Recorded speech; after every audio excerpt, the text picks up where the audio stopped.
I was nominated to do the Ice Bucket Challenge for 2014 by my wife, Holly. ALS. But I decided to donate the money. However, we're going to dump probably 200 gallons of ice water. That's not 200 gallons. To my son, my nephew, and my daughter. I nominate the DeLeon to do the next challenge. Do you have any more? No. Hold on! Oh, I don't want to do it. Oh, sorry. Yeah.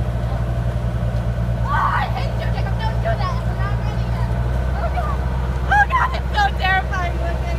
My heart is racing. Look, on a random porch.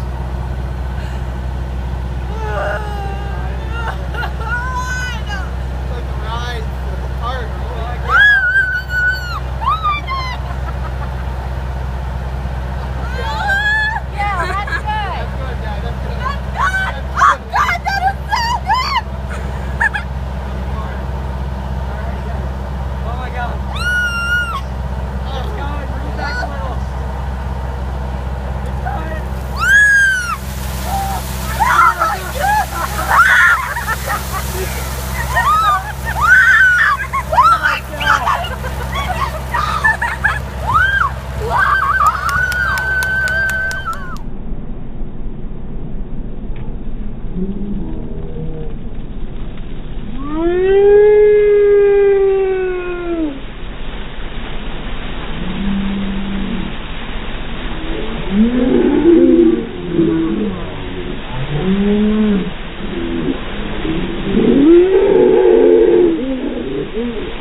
Please help donate to the ALS Foundation to help cure Lou Gehrig's disease. Thank you.